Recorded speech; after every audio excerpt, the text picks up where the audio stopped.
un grand merci à tous nos sponsors yi ñuy gunge ci matinale bi suñu gan tey Ibrahima Lissa Faye la moom moo jiite coordination des associations de presse ñu ngi lay nuyu di la ziar Ibrahima Lissa di la dalal jàmm. di la fay soxna Naata. maa ngi jéego damaa yeewoogul. nuru na ko di nuyu. waaw bu ma ko amoon dina baax. di nuyu Fofana. Malick Cheikh. di am mbégte teewaat ci plateau bi.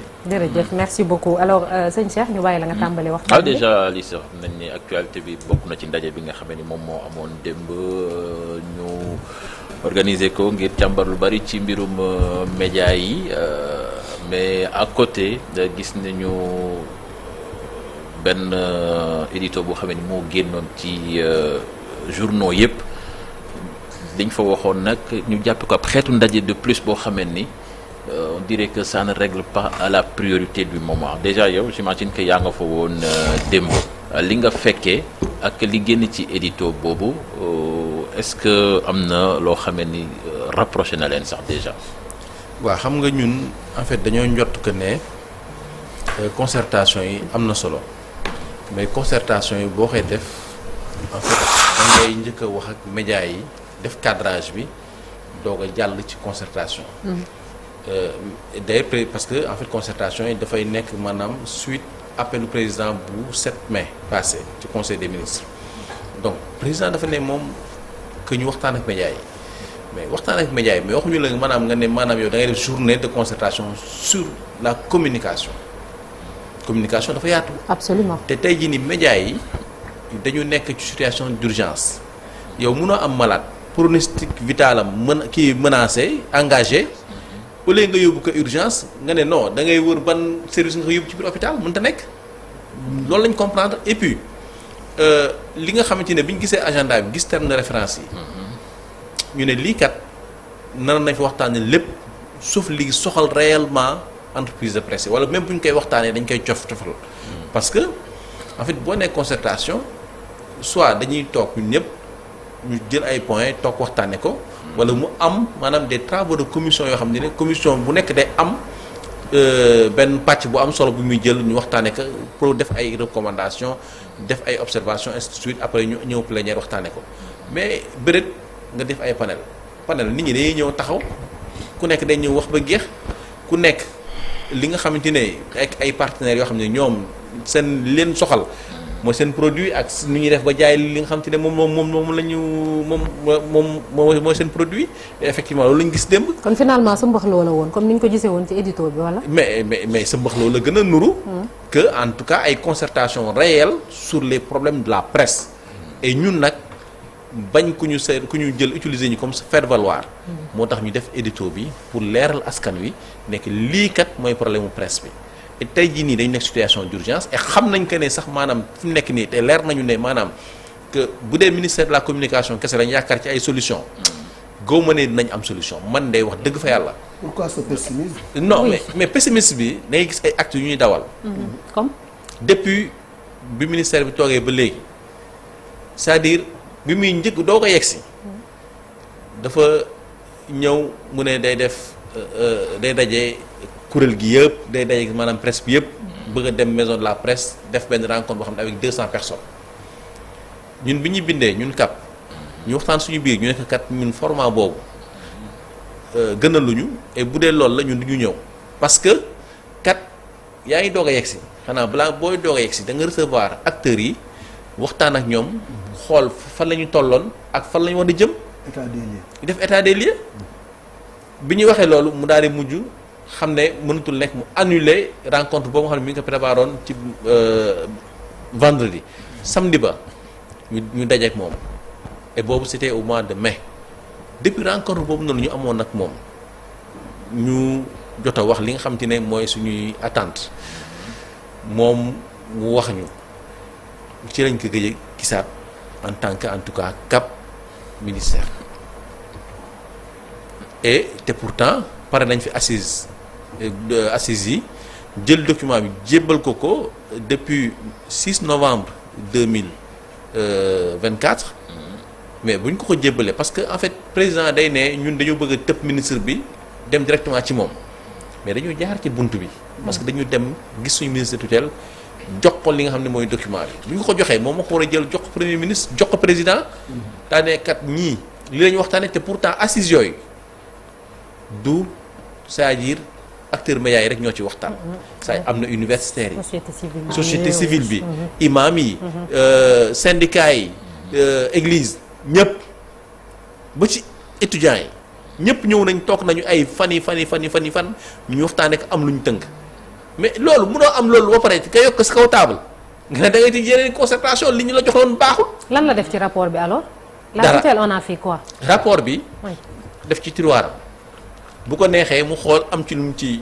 lu ko intéressé. jukki ko def ci li mu ci def. c'est-à-dire te du concerté du waxtaan. mooy comme wàllu nu mu tuddati assainissement bi nga xam ne yëkkati woon nañ ko fi temps yi di naan dañuy segg médias yi nekk en règle ak yi nekkul en règle. merci Cheikh xam nga assainissement bi ñun ñoo ko laaj. et boo xoolee processus su élaboration wu code de la presse bi c'est-à-dire ñun li ñu gënoon a préoccupé mooy accès profession bi ñu réglementé ko li ñu gënoon a préoccupé mooy maanaam création entreprise de presse ñu réglementé ko. ba réglementé li nga xam ne mooy presse en ligne mais gis nga loolu yëpp bu ñu koy def c'est-à-dire acteurs yi ñoo doon xalaat ak juristes yi ak ministère lan moo ciy dugg parce que c'est comme ça en fait c'est-à-dire dafa am exercice de co-construction ku nekk andi ay xalaatam te ndaje yi daan na métti trop mais finalement Sénégal moo ñu ñor c'est-à-dire dañuy trouver consensus mën a avancer parce que quand même ñun li ñu bëgg mooy presse boo xam te ne comme ni ñu yàgg a respecté ñu continuer di ñu respecté comme ni maanaam yeneen dëkk yi ni ñuy ñëwee di jël si ñun ñu continue di ñëw di jël si ñun mais pas quand même ministère ñëw tëju def li muy def ñëw ñu bëgg ñu ko imposer loolu moom mënuñu ko nangu. et tey jii ni loolu moo nekk di am et je peux vous montrer ici des mails yoo xamante ne documents yi ministère day partagé ñun ku ci nekk acteurs yi soit ñu àndandoo defandoo atelier saytu documents yi def suñuy proposition xëcc suñuy juriste ñu expliquer ñu lii naka la nar a demee ak yan prox ndool la ñu ci war a mën a moytu yooyu noonu bu ñu demee ñu xam li ñuy défendre léegi nag ministère mooy bu ñëwee ak ay juristam ne lii mën na nekk lii mënta nekk institut ñu waxtaan ba juboo ànd dem mais mënoo ñëw maanaam yow nga tëju jël ay say juriste tëju jël affaire bëgg ñëw imposer nit ñi mënta nekk et démb maa ngi dégg mu naan ci kii bi te man maa ngi bëggoon réagir ba léegi awma occasion réagir parce que da nga yëkkati loxo imagine panel boo xam ci ne ah bon non ñetti nit la ñuy jox parole non c'est la vérité premier panel bi ñetti nit la ñuy jox parole te bi adjoint directeur communication bi di joxe parole dafay ne carrément acteur média du leen jox parole. pourquoi. parce que nee na il faut que ñu déglu ñeneen ñi mais xam nga on est des intellectuels ay non en tout cas nee nañ daal acteur média du leen jox parole y a pas de souci. deuxième panel bi te on a démarré avec beaucoup de retard deuxième panel bi ñu démarré mais ñeen toog nga ca panel bi wax ba jeex après ñu ne non temps bi 5 minutes moo des duñ mën a sax jox ci parole duñ mën a jox public parole wala benn wala ñaar benn la ñu nit wala ñaar ni la ñuy jox parole ma ne non lii moom jëmul kër finalement nekkatul concertation monologue la et lii aussi it gëntoon nañu ko parce que ñun au sein de la CAP dirigeants yëpp on s'est réunis 3 fois pour préparer concertation yi et ci la ñu décidé ne non on ne va pas boycotter dañuy dem li nga xam te ne mooy suñuy préoccupation ñu teg ko ci table bi mais bu ñu la joxee parole nga mën a teg sa préoccupation ci table bu ñu la joxul parole mënoo ko teg ci table bi c'est ça le problème. donc ils ne vous ont même pas laissé parler quoi waxoo leen sax lii leen fa yóbbu woon. non xam nga ci panel xam nga moo tax ma ne. panel parce que panel moo doxee noonu. panel moom. du ñëpp ñoo mën a wax. du ñëpp yi mën a wax. parce que panel ñi nga xam ne ñooy panélistes yi ñooy wax ba jeex. léegi bu dee ñoom dañu empiété ci yeneen ci temps beneen panel bi du ñu mën a ouvrir parole bi pour nit ñi mën a joxe seen kàddu ak seen kii ak yooyu moo tax ma ne leen. en fait munoo ne da ngay def concertation ngay commencer panel loolu ku jàngul lu bari sax war nga xam ne carrément que panel ak concertation dafa. est-ce que ci panel bi. jël nañu ci en considération ci panel yi les préoccupations yi nga xam ne yéen moom ngeen mébétoon pour wax ko.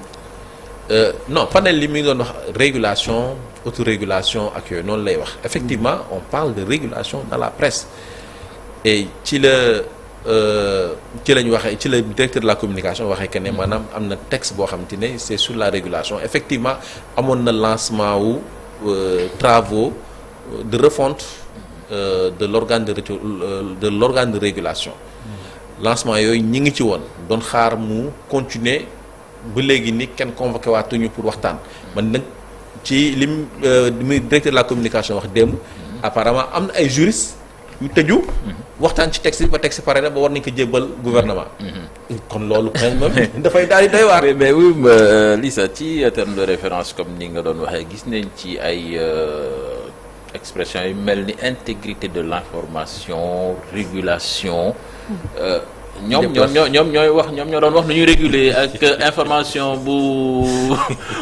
xaw ma. donc ils se sont enfermés après ñu tànn seen i TDR. après voilà ñu convier leen ngeen ñëw toog. xam nga ñoom en fait nee nañ def na ñaari rencontre préparatoire. avec ñaari rencontre yooyu noonu ils ont invité première rencontre bi je me rappelle très bien man j'y étais pas mais sama ndaw ak ñi nga xamante ne ñoo nekk CAP ñu fa teewoon nee na leen carrément li ngeen bëgg a proposer jëmul kër parce que en fait déjà li ngeen wax ni lu bëri. bu ngeen demee ci assises nationales yi ma nga fa. et beneen bi aussi intégrité de l'information dëgg la moo nekk à la vogue mais ça préoccupe plus les partenaires ñun problème koom la ñu am jamono ji nii ak problème régulation. mais problème koom bi moo gën a. fës moo gën a tar. maintenant nag doo fekk nit comme li mu leen wax léegi nga nekk ci sa pronostic vital mu engagé wu c'est-à-dire nga nar a dee la ñu jël la dugal la urgence ñu naan ne dañu lay wëral hôpital yi loolu kay yenewul maanaam parce que intégrité de l'information mais fii nii vous avez une rédaction qui fait de la vérification des faits qui en tout cas travaille sur tout le processus de l'information parce que ñun on est des journalistes loolu lañ jàng. yow duñ la ko jàngal waaw. yow ay fact checking yooyu. ci processus bi la bokk. waaw ñun loolu lañ jàng mooy suñu métier. loolu la ñuy pratiquer ba ñu juddoo ba ñu kii ba léegi mais saa waay loolu pour man amul luñ ci mën a waxtaanati. alors li c'est problème économique moom nga wax moom la presse bi gën a jànkonteel ba nekk actuellement à l'agonie mais dans l'opinion nit ñi dañuy jàpp ni ñun dañoo bañ a fay impôt ñu imposer ñu moo tax ñu am ay jafe-jafe ñenn ñi jàpp ñi aide à la presse bi lu ñuy yalwaan la wala dañ ñu ko doon jox te joxatuñ ko moo tax mu metti ñiy wax ni dañu dagg convention yi ñu amoon moo tax ñun dundatuñu lan mooy réellement le problème de la presse au niveau économique est-ce qu'on a un modèle qui nous permet aujourd'hui de sortir de cette situation difficile. xam nga Malick presse dëkk boo dem modèle économique bi ñaar la publicité wala crowdfunding mooy maanaam population bi ñooy cotiser maanaam di doxal journal bi comme ay Mediapart comme ay Canard enchaîné ainsi de suite publicité ay entreprise ñoo koy def wala état boo jëlee Sénégal secteur privé bi taxu koo am doole trop état ci tissu économique bi yëpp boo jëlee disons privé bi ñi ngi sukkandiku ci commande publique bi ça représente autour de 60 à 80% du chiffre d'affaires des entreprises privées du Sénégal ñun presse bi boo xaymaa li nga xamante ne moom le privé bi di def publicité ci presse bi c'est autour de 15-20%. Mais sëñ bi 15-20% mën na yor TFM ak lim fi gis ci matériel gis ko fi ci personnel gis ko fi ci ay auto ainsi de suite ak yooyu noonu mais 15-20% mais les charges courantes yi sax mënu ko gérer. mënu ko gérer. condition c'est de la vérité léegi nag boo jëlee li nga xamante ne mooy subvention Finlande laa jógee yàggul dara état bi ak population bi dañuy subventionner seen presse et c'est des pays très démocratiques les pays scandinaves c'est les modèles de démocratie dans le monde dans le monde là les pays scandinaves c'est les modèles de démocratie eux ils subventionnent les médias parce que d'abord c'est une question de souveraineté état mu def lu mu war a def ci média ñeneen ñoo jógee feneen accaparer yu média yi. imposer leen seen agenda. c'est ça la vérité. et gis nañ fi ay dëkk yoo xamante ne noonu la demee ba mu tas ba yàqu tey jii nii li ñu naan ay printemps arabe di ay kiiw yooyu noonu yëpp mais ay agenda yu jógee feneen ñoo ñëw def ko. c'est ça la vérité. donc ñun li ñuy wax parce que on est des patriotes on est des sénégalais on est des républicains et kenn gënuñu bëgg suñu dëkk maintenant bu dañ ne yow nee nga ne presse waruñu ko subventionner non presse warul am ay contrat mais entreprise boo gis mais bu amul contrat du dund mais nee nga loolu yëpp c'est problématique waaw d'accord léegi nañu toog autour d'une table ñu ne subvention bi kat nii la doon demee nii lañ bëgg mu demee ñu waxtaanee ko tey jii nii may wax ak yow dama fort ci yooyu bëy parce que ba léegi du ministère la parce que ministère presque communiqué tout la dama fort ci yooyu bëy que maanaam ministère defar na maanaam beneen décret bu régir li nga xam ne mooy fonds d'appui bi ba ma nga présidence te pourtant ñun ak ministère bi fi nekkoon ñoo liggéeyoon ci décret bi ba bu ngeen di fàttaliku am na benn 31 décembre moo doon wax président Macky Sall mais suñu décret yi nga xamante ne mi ngi fii te signé wuñ ko moo tax ba code de la presse bi liñ ci war a mën a doxal yëpp mënuñu ko ci doxal donc dimbali ñu nga signé ñu décret bi mu ko signé ci lañ commencé liggéey ci fond bi liggéey ci li nga xamante ne aussi mooy avantage ak obligation entreprise de presse yi donc toujours dañu mës a def co-construction c'est-à-dire c'est une habitude une tradition qu'on a toujours connue tey boo ñëwee tey ne nga ne yow li ngay liggéey da nga koy liggéey ñëw imposer que nit ñi loolu mënta nekk li nga xamante ne mooy publicité bi au départ effectivement fekk nañ fi projet bi c'était très compliqué parce que d'accorduñ ci woon et ministère bi génnewaat projet bi ñu waxtaanaat ci et loolu dañ ko rafetlu bu baax a baax parce que aussi nit bu defee lu baax da nga koy rafetlu et noonu la war a demee mu génne ko ñu waxtaan ci doog ko dugalaat et biñ ci waxtaan même bu dee benn fan la mais au moins may nañu occasion parce que ñu joxe suñuy observation yu waroon joxe te ñun projet bi nga xam ne ñu aussi d'accorduñ ci woon bañ ko yëgalee ministre bi fi nekkoon dañuy génnewaat projet bi ñu jox ñu ko ñun appel ñu dem tëju waxtaan ak def ay observation te observation yooyu ñu doon def noonu mais am na ci loo xamante ne li nga xam ne ñooy expert ministère bi gisuñu ko woon sax et pourtant jàppale na leen ci lu bëri pour wax la que ne rek maanaam xel moom puso la mag mën na ko for xale mën na ko for mais lu ñu teg ci table bi ñëpp nañ ci mën a waxtaan trouver ay solution mais mënuñu maanaam toog ñu lay imposer te mu nekk sa secteur nga koy dund nga di ko doxal di nekk ci yàgg ci te boo paree duñ la consulter et duñ la wax ngay ñëw for ci yooyu béy wala ñu ñëw bett la nga découvrir comme ñëpp ñu ne lii mooy règle lii moo ni ngeen war a doxee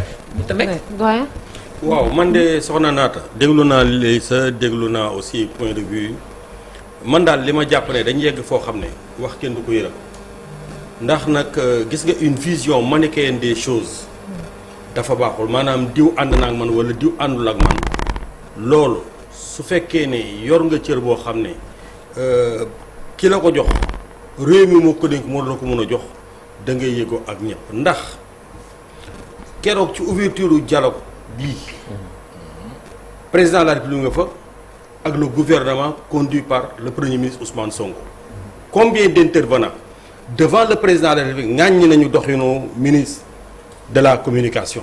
J'étais là, je regardais xam nga le commentaire est libre, les faits sont sacrés. Moi je préfère ne pas spéculer damay restituer rek li nga xam ne maa ngi koy seet donc xam naa il devait être sax gêné devant le président de la République que am ñuy jël parole devant le président de la République tiire ci moom. Le ministre Aliou Sall suma rakk la am benn xaar ma yàlla j'ai beaucoup d'affection pour moom mais dafa raté mission ba ca départ ba parce que approche bi baaxul démarche bi baaxul. te man sama waxi démb day cohérent mooy sama waxu tey gis nga dëkk bii lépp lu ñu la dénk te république bi dénk la ko dialogue ak concertation du ñëw rek am benn gis-gis rek ne dama koy parce que assainissement de la presse avant moom muy ñëw avant nguur gi di falu ñëpp ànd nañ ci man il y a plus de 10 ans dans un hôtel de la place j'avais organisé benn journée d'étude il y avait les kàngam de la presse Mamadou Oumar Ndiaye Laye Bamba Diallo Abdoulaye Ndiaye Mamadou Ibra Kane bref les magistrats ak les avocats des ténors du barreau et de la magistrature presse pouvoir et justice lañ doon waxtaane ci wàllu presse bi rek am na ci lu bari tënkoon nañ ko génne ko c'est dans les tiroirs da nga koy appliquer rek léegi su fekkee ne tey ñëw nga nekk ministre de la communication les acteurs majeurs de la presse qui me parlent régulièrement amu ci kenn koo xam ne mën ngaa jot le ministre Aliou Sall kenn soo ko woowee du la jël soo ko SMS du la tontu soo ko WhatsApp du la tontu bu fekkee ne da nekk ministre de la communication soo bindee du la tontu man xam nga y a beaucoup de gens qui viennent me dire Abdoulaye Fofana Seck mais ton petit frère là on ne comprend pas dama la expliquer rek te mu je peux citer nommément leur nom may defar rafetal parce que man ku nekk gis na sama taxawaay ci réew mi je passe tout mon temps à faire de la médiation revenir des camps opposés mais gis nga nit soo amee cëru ministre de la République doo donner l'impression que da nga dogmatique wala da nga figé. mais est-ce que xam na li ñu ko dénk sax moom. léegi xam nga loolu tey boo ko defee rek après boo tëjoo rek na nga wax ak kenn rek après day am problème parce que presse bi fii am na ay kàngam yoo xam ne tey lu mënti nekk mën nañ ko dox Mamadou Oumar Ndiaye c'est le président du CNRA c'est mon grand frère. Ça me renvoie à l'histoire des 4 mousquetaires Babacar Touré Sidi Lamine Niass Abdoulaye Bamba Diallo ak moom mais bien avant ça le rôle que les Abdourahmane Cissé ont joué le rôle que les Mame Less Dia ont joué le rôle que les Boubacar Diop ont joué mais la presse sénégalaise est très résiliente il faut ñu bàyyi ci xel ne xoolal du nekk presse bu nga xam ne wax dëgg yàlla fu la neex rek mën ko faa jëme fu la neex rek mën ko faa fu la neex rek mën ko faa taxawal ba tax na ba tax na man li ma bëgg mooy il faut que les gens ku ci nekk accepter lâcher du lest parce que je demeure convaincu tant que Aliou Sall reste ministre de la communication le problème reste entier le problème ne sera pas résolu parce que mënatu la jëflanteeg rapport yegg na foo xam ne tey du mën a tee déggoog les acteurs de la presse loolu nag su amee ki nga xam ne tey moom mooy njiitu réew mi moo ko woon tranché parce que ca départ ba j'avais l'impression que le président de la République Bassirou Diomaye Faye voulait pas lui tout de suite presse ci moom mu ne jaar leen fi ngeen war a jaar mais la presse a tenté à maintes reprises mais amul issue comme amul issue nag li ko mën a débloquer mooy le président de la République mais je demande c'est à lui de trancher oui alors il faudrait que moom mu si jéego face à cette situation lan ngeen di def parce que def ngeen journée sans presse résultat amul édito bu nga xam ne ñëpp ko bokk commun def nañ ko amul à maintes reprises plateau bu ne wax nga fa Mamadou wax na ba yàppam saf ñeex mu mel ni affaire bi bougé wul alors quelle stratégie face à cette situation bu nga xam ne bu ngeen ci waxul fi mu nekk nii ñàdd nañu presse bi ren di suul moo ci des. c'est que ren ñu ba suul ñu sax déjà mais lenn rek laa lay wax Malick ñàdd presse bi taxul nga rey ko. fii régime bu fi ñëw fu nekk. jaar na fi ñàkkul ne am nga problème. ak ay entreprise de presse fexe ba bëgg leen a suul taxul ñu dee Sud ak Walf ku ne gis na ko Macky ak Walf ku ne gis na ko Populaire ku ne gis na ko ñooñu ña ngi fi ba léegi gis nga nag ñun on est des professionnels et on est très résilient Sphinx sax ñoo ko raw boo yaakaaree ne mën nga ñoo rey jàll dem da ngay nax sa bopp yaay dem bàyyi ñu fi mais mënoo ñu dara am na foo xam ne nag bëgguñu fa yegg mais bu ñu poussé dinañ fa yegg. mooy fan. mooy dem ay action ñun ak lu mu dee wala suñu pouvoir lu mu wàññeeku la presse est un pouvoir. absolument. et c'est un pouvoir. mais même pouvoir boobu mënuñu ñu koo dindil le fait de donner des informations. exactement justes et vraies loolu mënuñu koo dindil. et le fait de s'incruster dans les maisons. tous les jours tous les soirs mënuñu ko dindil. non. le fait que nit ñi dañuy déglu seen nopp ñi ngi ci oto ñi ngi ci rajo ñi ngi ci marché ñi ngi fépp dañuy déglu mënuñu ko dindi. lire le fait que nit ñi dañuy lire saa su nekk wala yow seen téléphone dañuy mënuñu ko dindi. donc on a un pouvoir et on est conscient du pouvoir que nous avons. et tey dañuy tooñ et nit ñi bu ñu waxee jël tort teg ñoom seen biir bu ñu waxee jël tort teg ko ci ñun mais fii nii mënoo ne maanaam da ngay am ay acteurs. nekk ci benn kuréel te ña fa nekk doo wax ak ñoom doo leen consulter ñoom li ñuy wax amul njëriñ bu kiiwul yow da ngay tëju def li nga war a def ñëw forcer leen mënut a nekk. respecté wu leen en fait. te man bëggatuma sax wax ci fond yi parce que y a une pudeur et ñoom dañu yaakaar que ne maanaam ñun ci loolu moo ñuy tax a dundal te fonds bi boo ko jëlee maanaam matul sax 3 mois. matul le 3 mois de salaire. xam nga mais ñu naan ñu non waru subvention dafa nekk loo xamante ne c'est une loi. mais du lu ñu war a téye en fait c'est ça. non même bu fekkente ni dundalul parce que entreprise de dañuy presse yi. foog ne da ngay nekkul loo xam ne dañ koo war a téye. c'est ça mais non exactement mais Oui. non mais c'est une loi. Oui. votée à l'Assemblée nationale. c'est-à-dire at bu bees exercice bu bees bu nekk dañ koy dugal ci gafaga ministre de la communication. moom la lañ sant distribuer moom bi mu ñëwee fekk na fi lépp comité de gestion baa ngi fi ñi ëmb comité de gestion bi ñi ngi fi ñi ngi dund. mais wol ñi membre comité de gestion bi ñu ñëw waxtaan ci kii bi distribuer kii mais dañ ko bloqué délibérément ne duñ ko joxe parce que il faut mu changer loi bi il faut mu def lii ainsi de suite mais li nga fekkoon nee nga ne carrément ni ñu ko doon distribuer baaxul d'accord IGE jël na dem na def enquête déposer na rapport am président de la république mais li ci des yow koy continuer nga fexe ba nga xam te ne du am rëq-rëq. loolu la ñu laaj. ah waaw loolu li nga fexe ba du am rëq-rëq mais xam nga ñoom dañuy naan ñoom dañuy wax bàyyi leen foofu ñuy mel ñun ñuy def li ñuy def ah d'accord. du yombee noonu de. léegi bu mbel-mbel amul lan moo war a am. non c'est ça parce que mbel-mbel yi ngeen bosoon kenn wuyu leen. waaw d'accord léegi bu ñu duggee ci action noir kenn wuyu leen. bu ñu duggee ci action nag. waaw. benn sénégalais bu mu nee ah ñii dañu jël en otage wala boog dañu kii. mais la ndax seen action dina am efficacité parce que au niveau de la presse il y a un réel problème d'unité. Malick La presse est divisée. sous Macky il y avait ce problème d'unité. On a fait des actions ici qui ont réussi. Je vous dis parce que on est des intellectuels.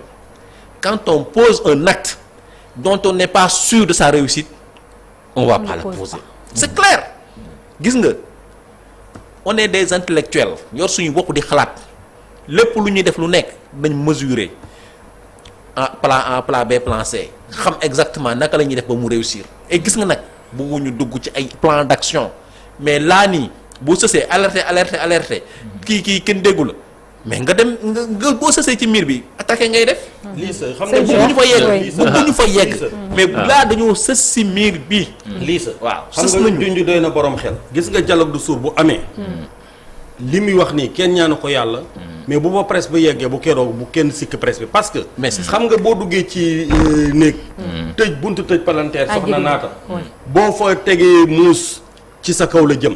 c'est-à-dire les gens sont confrontés à un problème de survie. La presse aujourd'hui essoufflée mais.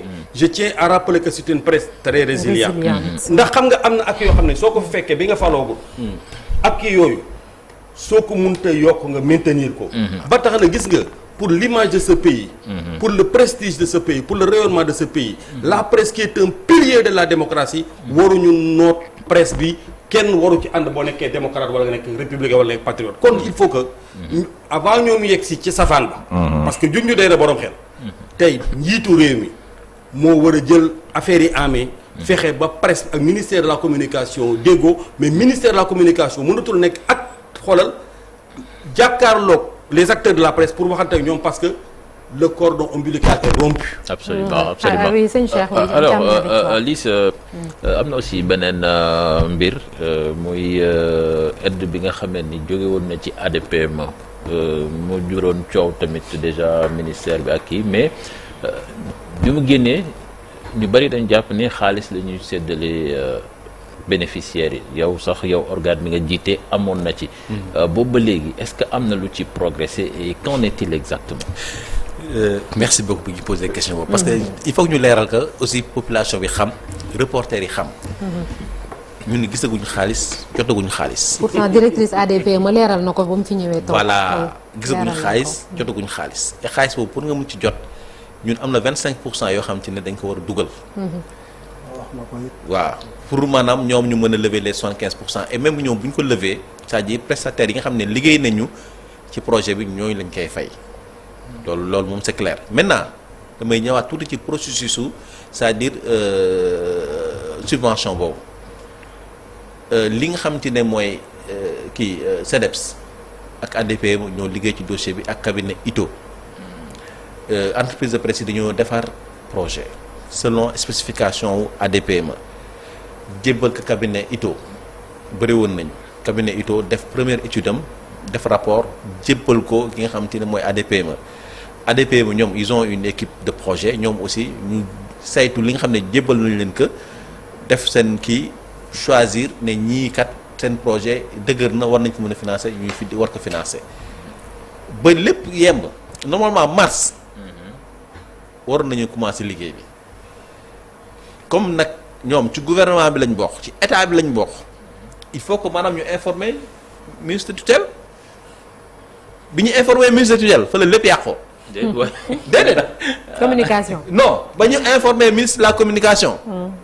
mun leen non ndax ngeen commencé liggéey ak ñoom te yëgalu leen ñu ko ñu nekk état bi dana waroon jaar ci ñun ñooy bunt bi dugg na fi génn na fi yóbbu ko foo xam ci ne yeggu fa mu retardé mbir mi ñoom ministère communication ñoo choisir date 3 mai pour kii ko ñoom ministère communication ñoo ñu jéem a jéebaande jéem ñu jaxaseeg non seulement journalistes yi mais jéem ñu jaxaseeg population bi comme si que maanaam. te pourtant ADPME bëri na secteur yu bëri ba ci football yi ba ci culture bi. fu ne ñoo xam ci ne jàppale na leen pour ñu relancer parce que moom liggéeyam mooy maanaam xool entreprise yi nekk en difficulté ci secteur yu bëri mu jéem a leen defal plan de relance ñooñu mën a suqaliku et jéem a maanaam xool yeneen prox ndool yu ñu ci mën a dugg pour maanaam suqali seen entreprise c'est ça. loolu mooy liggéeyam mais bi ci ministère communication duggee. ci la lépp bloqué wu ci la lépp taxaw. ba jamono ji may wax c'est-à-dire mooy ministère war a suqali suñu secteur bi. war ñu jàppale maanaam pour ñun ñu am ADPME bureau de mise en niveau dem yeneen au niveau international moo ñuy suuxal. mais bi mu génnee sax ministère bi dañ leen accusé de récupération. ah mais bien sûr dañ leen accusé de récupération parce que mbir mi ADPME mënu ko liggéey ba mu sotti def ci liggéey bu mucc ayib ak waa CREPS yi moom mu ñëw récupérer que. ba pare gis nañ ni mu ko doxalee te pourtant ñun wax dëgg fa yàlla entreprise bu soqalikoo travailleurs yi soqaliko entreprise bu sooxee travailleurs yi sooxee et tey boo xoolee tey li ñuy dund wax dëgg fa yàlla rus nañu suñuy noon yëg ko wala mu xam ko et muy presque ñëpp nag. muy patron di journaliste di technicien di reporter di kummanti doon. et lii yëpp ministère de la communication moo ñu ko teg. il faut dire la vérité. et bëggul benn yoon entreprise suqalik mais bu yaakaaree ne mën nañoo rey nag mi ngi nax boppam. parce que ñun liñ doon dundee ba nekk ba nëgëri si nii. et puis c'est vrai il était où les années précédentes. oui on termine oui doyen xam nga. oui. boo nekkee bitim réew. moi j'ai beaucoup de respect et de considération pour la diaspora sénégalaise parce que diaspora bi li ñuy dugal fii ci koom-koom. foo ko natt weesu na ko di suqali famille yu bari mais soo nekkee bitim réew di fa liggéey am fa soxna mu di fa liggéey ba teraa nga fekk la sa biir réew nga jóge bitim réew ñëw sa biir réew boo ñëwee sa biir réew góor ñooñu nga fa fekk da nga leen def ay nawle loolu mooy dëgg c'est-à-dire je reviens encore à mon petit frère Aliou Sall il faut mu tijjeeku il faut mu mel ne nit la ko nga xam ne tey dafa jaboote ñëpp te bañ a am benn gis-gis bu nga xam ne rek tant que mi ngi ciy nekk problème yi du réglé te gis nga problème yi bu fekkee ne nekk ci biir gouvernement nekkuloo solution nekk problème bu yàggee ba yàgg ak proximité boo mënti am ak président de la république xoolal tôt ou tard c'est toi qui risque de faire les frais parce que dañu nekk ci moment bu nga xam ne tey képp ku yaakaar ne Sénégal gii je le disais sous Macky Sall avec beaucoup de sincérité je le dis aujourd'hui ku yaakaar ne nooteel mën na am ci réew mi nax nga sa bopp c'est-à-dire le peuple sénégalais là est un peuple très résilient. Les ressorts de cette nation là sont très solides. Un pays où depuis 1848 on vote ku fi yaakaar ne acquis démocratique mënu ko dellu ginnaaw da ngay nax sa bopp. Donc je dis gis nga wax kenn du koy rëm le problème c'est mon petit frère Aliou Sall il faut mu ubbeeku il faut mu wax ak nit ñi il faut mu xam ne presse bi jiitu na ko fi te fi la koy bàyyi donc on a suffisamment de problèmes dans ce pays-là donc man dama bëgg nit quel que puisse être le niveau de responsabilité boo nekk te njiitu réew jox la ko tu peux pas être un éternel problème toi une solution parce que Bassirou Diomaye Faye a suffisamment d'équations à résoudre à titre personnel en tant que président de la République Ousmane Sonko idem donc ministre bu ñu ci jox cër tey fi nga nekk war nga koo lijjanti def ko man naata presse privée bi li tax ma am ci benn gis-gis bu doy waar man je suis un pur produit de la presse publique comme Malick Thiandoum mii l'a été moi j'étais directeur commercial de la RTS tey la manne financière bi ñu jëlee ci publicité bii lii dëgg bay dëgg RTS dañ ko war a wutal financement stable conséquent. mais loolu mooy yoon. mu retiré wu. presse privée ñëw jël seen wàll. tey publicité c'est la bi fascinante question depuis ñu fa nekkee. Oui, du bul laaj. financement du service Bul public poser. de l'audiovisuel. Donc, posé wu ma damay- mais ça a été même réglé par les textes. C'était réglé. Malick, on ne refait pas l'histoire. Moi, j'ai été conseiller chargé de mission. D'accord. Les différents DG de la RTS qui se sont succédés ne me démentiront pas. J'avais passé tout mon temps à chercher des ressources additionnelles pour la tenue de cette maison-là. Donc aujourd'hui, on en arrive à un point tel que naan oui. RTS radio-télévision publique nañ ko wutal financement conséquent. D'accord. manne financière bi war ñuy nekk ci dëkk bi investis et groupe de presse fii xam nañ ne amu fi benn groupe de presse boo xam ne c'est florissant c'est tous déficitaires. Oui. kër gii ki ko samp qui a beaucoup de mérite ni mu koy téye ni mu koy yore bu demee ba bëgg a sëngeem moom moo xam fan lay jaar ak lan lay def donc aujourd'hui Oui. que muy groupe Futurs Médias muy Walfadjri que muy Groupe Sen Sud TV Communication. nañ groupe Sud Communication Oui. nañ leen dimbali nañ leen jàppale nañ leen taxaw parce que mais la presse est un pilier de C'est la ça, démocratie oui. ça renforce la démocratie D'accord. donc moi je dis il faut qu'on arrête vraiment de nous donner un spectacle Oui, c'est ça. devant xoolal Le monde merci merci doyen Ibrahima Lissa Faye dinañ tàggatoo ci kanam tuuti certainement dinañ tàggatoo avec vos derniers mots ñu dem xooli ji l'Observateur ak Record li ñu xëyee tey